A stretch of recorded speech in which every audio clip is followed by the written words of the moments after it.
ভগবান কি বলছে? ভগবান বলছেন, অর্জুন যখন বলছে কৃষ্ণ আমি আর পারছি না, হ্যাঁ তোমার জ্ঞানের কথা শুনে যাচ্ছি, মন বড় চঞ্চল, বসে আনা যায় না, তুমি তো বললে না অভ্যাস যোগ করো বৈরাগ্য ভাবানো, হ্যাঁ কিন্তু তাও পারছি না, তা কি হবে? ভগবান বলল তাহলে এক কাজ করো, সর্বকর্মাণি সদা কুর্বানো মৎপদ আশ্রয়, সংসারের যাবতীয় যে দৈনন্দিন কর্ম করছো আমাকে আশ্রয় করে করো।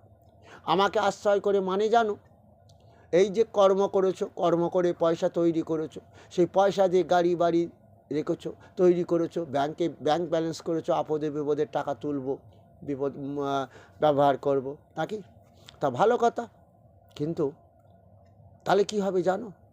তাহলে দেহেতে সুখ পাবে, মৃত্যুর পরও পরমপদ লাভ করবে। তুমি তো আমার বলনি, সবই সেই কৃষ্ণের সংসারে ছিলাম এতদিন, কৃষ্ণই যা কৃষ্ণ সংসারে থেকে যা কিছু করেছি সবই কৃষ্ণের কৃপায়, সবই সেই কৃষ্ণ,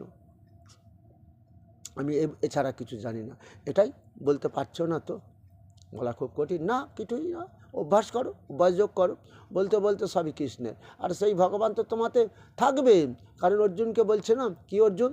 মন মনা, হ্যাঁ হ্যাঁ তোমাদের পঞ্চ ইন্দ্রিয় আছে, তোমরা সবাই জানো, চক্ষু কর্ণ নাসিকা জিহ্বা ত্বক, তাই দিয়ে দেহ দিয়ে সুখ ভোগ করো, কিন্তু আরেকটা ইন্দ্রিয় যে মন আছে, যে অর্জুনকে বলেছিল মন মনা, আমাকে মন দাও, কিন্তু হে অর্জুন ইন্দ্রিয়ানাং মনোচাস্মি, তোমরা শুনেছো পঞ্চ ইন্দ্রিয়, ষষ্ঠ ইন্দ্রিয়ের মধ্যে একটা ইন্দ্রিয় মন, তোমরা সবাই পঞ্চ ইন্দ্রিয় জেনেছো, কিন্তু আর একটা মন বলে যে ইন্দ্রিয় আছে, তাহলে সেই মনটা যদি তাকে দিতে পারি, তাহলে আসলে কথা কি হবে? তাহলে কি হবে? আমরা এই দেহ দিয়ে এখানে সুখ ভোগ করবো এবং মৃত্যুর পর আর পিণ্ড খাওয়ার প্রয়োজন হবে না, এটাই বোঝাতে চেয়েছে কৃষ্ণ অর্জুনকে। আর কি বলছে? আরও আছে, চেতসা সর্বকর্মাণি সংন্যাস্য মত পর বুদ্ধিযোগমোপাশ্রিত, বুঝেছ?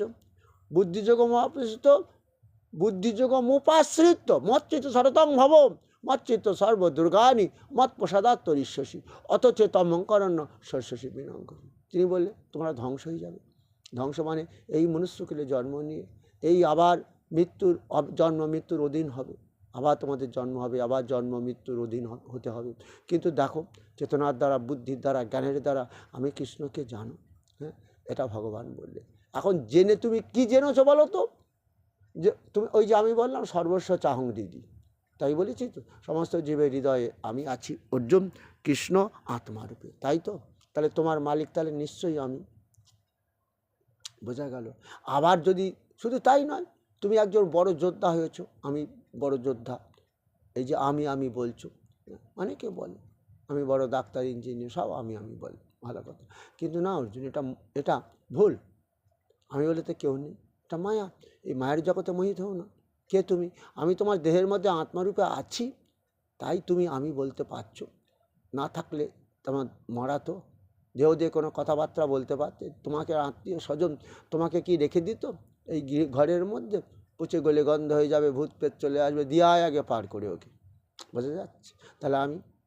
তাহলে বোঝা যাচ্ছে, তাহলে সেই পরম ঈশ্বরকে আশ্রয় করে সংসার করো, সংসারে থাকো, চেতনার বুদ্ধি জ্ঞানের দ্বারা তার সম্বন্ধে জ্ঞান লাভ করা সত্ত্বেও যদি তাকে আশ্রয় না করো, অহংকার করো, তাহলে তুমি দেহ দিয়ে এখনও সুখ পাবে না, মৃত্যুর পর পরম মোক্ষও লাভ করতে পারবে না, তাই তো?